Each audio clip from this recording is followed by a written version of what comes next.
Good day, sir. This is a Globa Estelle Sarogie. I'm in MBA in HROM. This is my second presentation on the analysis of China's economic condition and global inflation. This is the table of content. Essay title: China's economic conditions since Q1 2022. Examination of the second paragraph: China's economic condition in Q2 2022 and outlook. What is global inflation? Measuring global inflation. Factors causing global inflationary pressure. China's reopening and global inflation. Drivers of higher global inflation. Others inflationary pressures.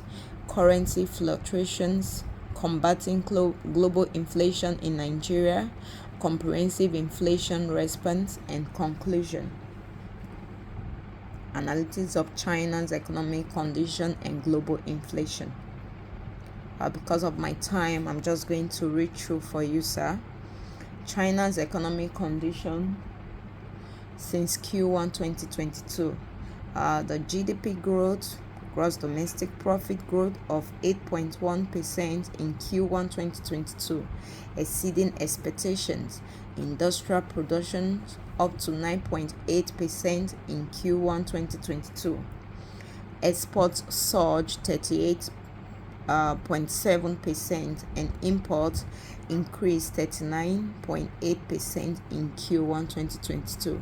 Retail sales grew 6.3% in Q1 2022, indicating cautious consumer spending recovery. Examination of second paragraph.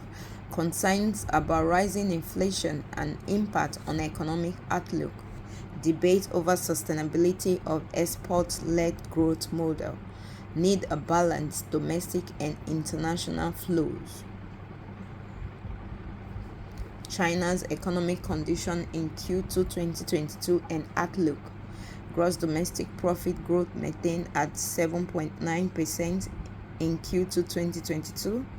Continued strength in export, 34.1% growth, and import 35.7% growth.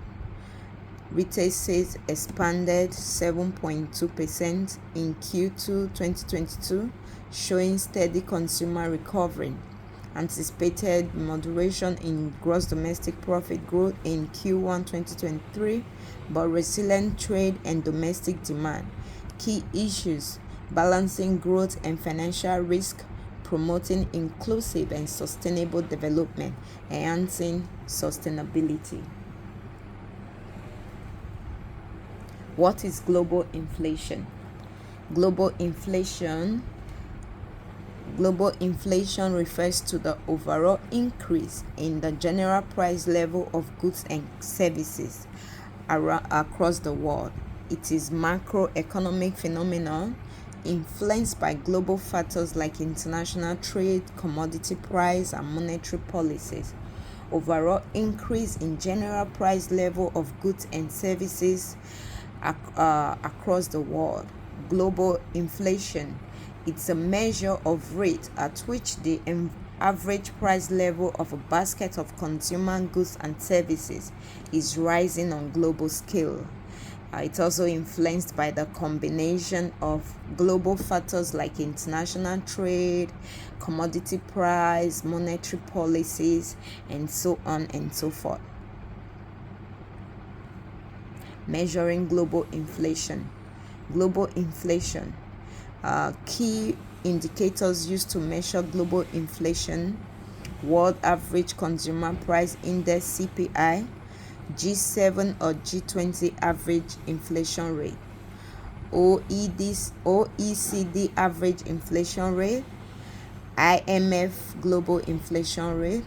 Global inflation trends from 2010 to 2020 show a peak in 2011, followed by a downward trend until 2016, then rising again from 2017.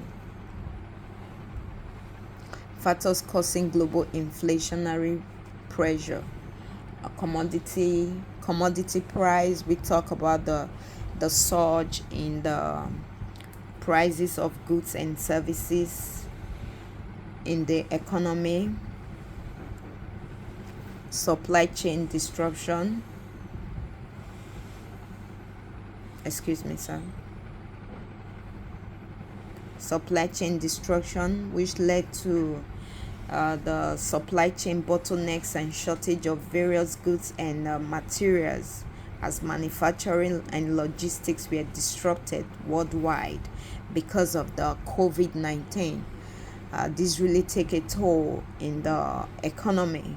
So it was there was shortage of various goods and materials during this period. The monetary policy divergence, globalization and trade, demographic changes, global inflations differ from national inflation in scope, drivers, policies response, and transmission mechanism. China reopening and global inflation. China approach shift away from strict COVID-19 lockdown is expected to have significant impact on global inflation. Several key factors highlight how China reopening could contribute to rising price worldwide. Increase for demands of goods. There was a surge in demand for raw materials, commodities, and products, driving up global prices. Another was supply chain disruptions, factors and logistics struggles to ramp up, leading to shortage and bottlenecks of materials in production. Labor shortage, companies competing for workers, driving up wages and adding to inflationary pressure because most of the workers were still stuck at home. Some were sick because of the COVID. Some died in the process.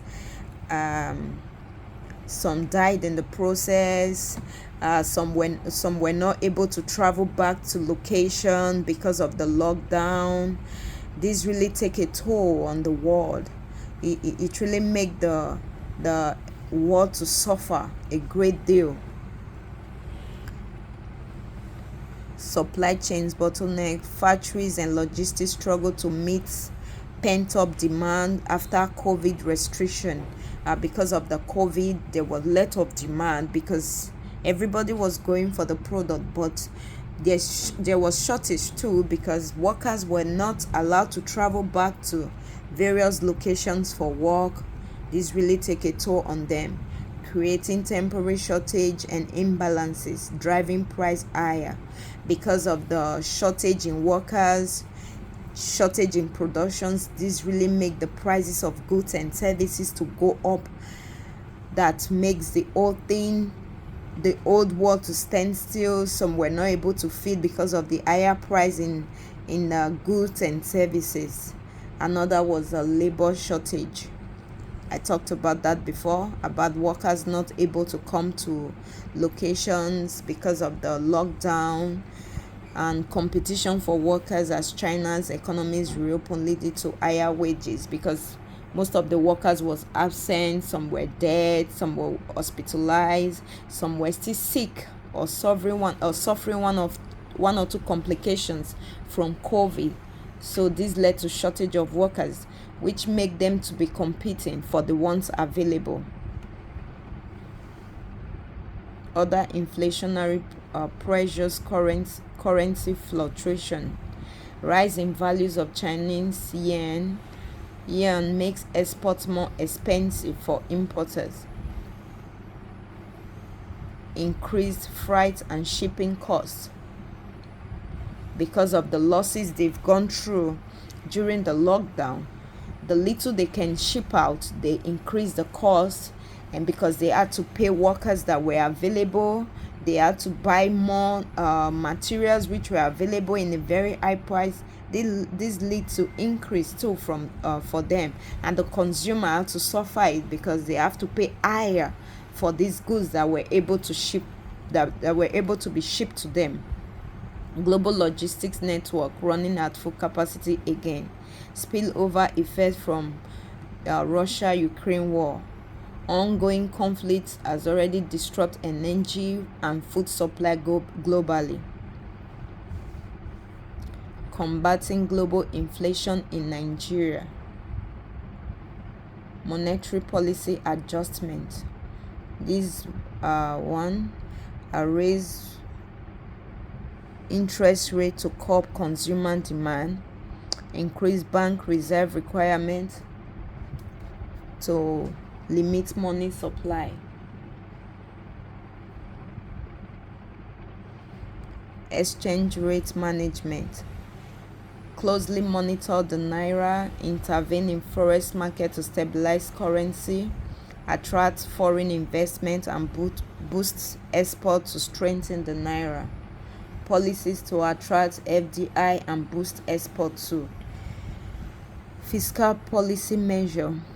Reduced and remove fuel subsidy to align with global price. Increase taxes on luxury discretionary goods. Expand social programs and direct cash transfer to offset price impact.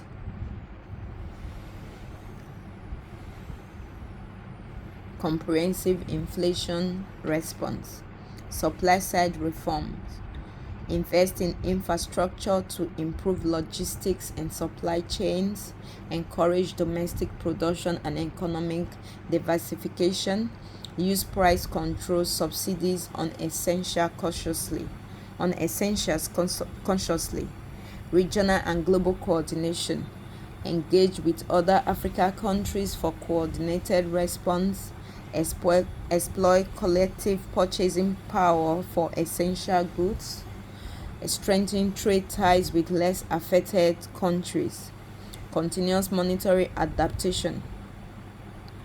Carefully evaluate and adjust policies as needed. Nigeria's unique economic situation requires flexibility. In conclusion, imperative considerations for China's economic trajectory include environmental sustainability and green development, policy measures to mitigate rising prices, and strengthen trade ties for Nigeria. Thank you so much, sir.